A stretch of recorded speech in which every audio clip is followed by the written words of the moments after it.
Na actually, pinatawad ko na nga ang mga yan eh. Pinatawad. Isa na lang yung hindi ko kaya. Isa na lang. Patawarin. Sorry, sabi ko mapulong yan na. Yung yung hindi pa pinayagan na makalaya. Yung itago na lang. Interim. Pero yung mga yan, the likes of Harry Roque, na yun ang sinabi niya, na may you rot in jail. For life. And sabi nga nila, karma is indeed a bitch. So you believe in karma. I like the rolling of the eyes and the eyebrows. Ang cute lang. Enzo Recto, kalaban ang katiwalian at kasinungalingan, kakampi sa katotohanan at kabutihan.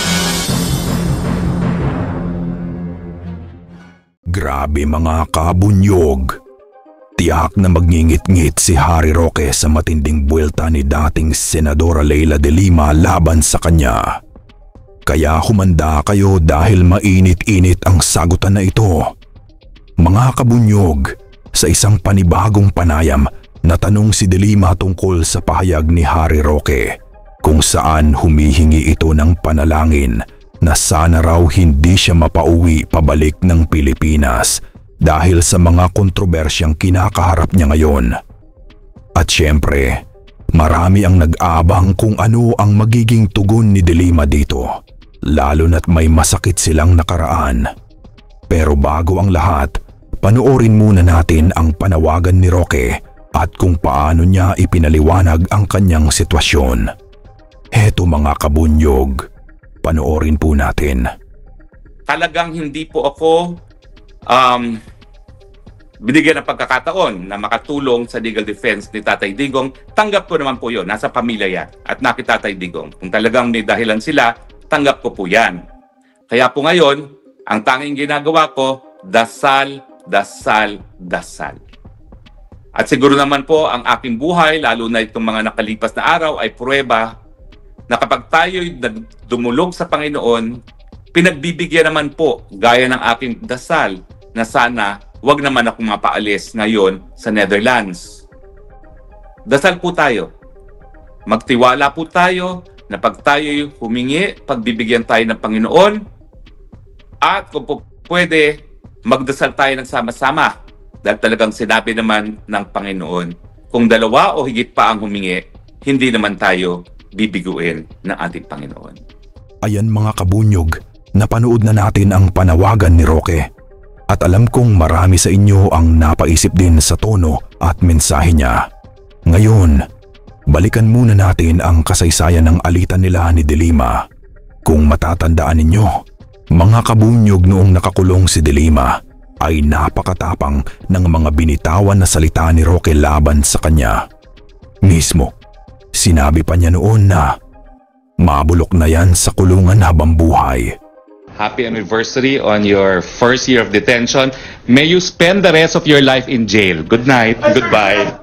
Mga salita na talaga namang tumatak at hindi madaling kalimutan. Kaya naman ngayong siya naman ang dumadaan sa mabigat na problema. Marami ang nag-aabang kung ano ang sasabihin ni de Lima. Magpapatawad ba siya? Tatahimik na lang ba? O may matindi siyang buweltang ibabato? At eto na nga, mga kabunyog, ang pinakahinihintay ninyong sagot ni de Lima sa mga sinabi noon ni Roque at sa panawagan nito ngayon.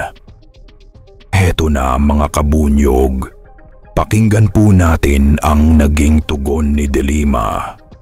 May nagsabi na I hope you rot in jail for life. Pero para bang iba ang pahayag niya, sabi niya pray for me. So first, Kong Laila, I'd really like to ask you this. How did you feel dati and now, no?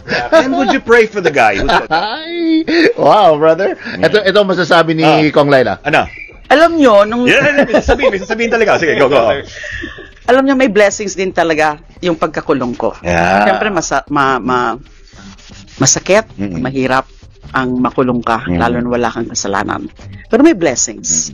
Yun yung blessings? Mas na-deepen yung faith mo. Correct. Kasi nga, lagi kang nagdadasal, nagbabasa ng Biblia. So, naging mas, kung sa ano mas naging mas malambot ako, na actually, pinatawad ko na nga ang mga yan eh. Pinatawad. Isa na lang, yung hindi ko kaya Isa na lang. patawarin. Sorry, isa pa lang. Mapulong yan na. Yung yung hindi pa pinayagan na makalaya.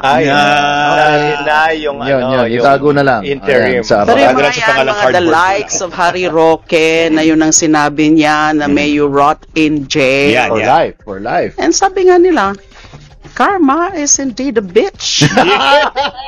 So you believe in karma. I like the rolling of the eyes and the eyebrows. Ang cute lang. Cuatro Alas really brings out the best in our guests. Justice really catches up. Mhm.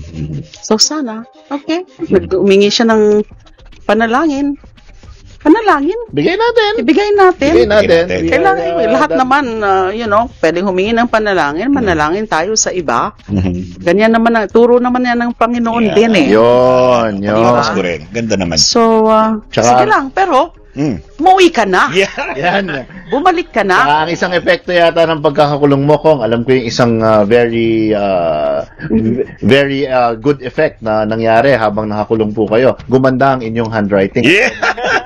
Wala Dahil Dahil wala nga akong access to anything. No cellphone, no Yes, so you were tablet, handwriting. nothing. So, puro lang ako Yes, you were. Ikaw ang kanina, umuwi ka na. Pero baka naman pwedeng, bukod sa umuwi, OIC, baka naman, Bikenemen. Ano bang, bukod kay Attorney Harry Roque, si Cassandra Ong, yung mga iba pa. Kayo po ba ay meron ding ganyang, pagtutugis o coordination sa iba't ibang mga ahensya ng gobyerno sa ibang bansa? Tuloy po, meron po tayong Interpol Division kung saan ito po nakikipag-ugnayan sa kapwa membro ng Interpol. Sa kasalukuyan, may mga red notices na po sila. Yan, kasama si Sec dyan, Si Attorney Harry Roque at yung isa pang kasama ni Casey doon, si Baterina ata. So lahat to ay may mga, at iba pa. Marami sila. Hindi lang itong tatlo na itong binanggit itong may red notice. May red notice, But marami sila doon sa kaso na ito. About si Kong Zaldico? Si Kong Zaldico ay nagpadala na po tayo ng request para po ma-issuehan din siya ng red notice. Bunyog, halikan na kasama ka.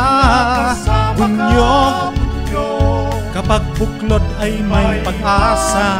Luzon, Visayas, Mindanao, isa ang pananaw. Sa bagong Pilipinas ang bunyog isisigaw. Bunyog,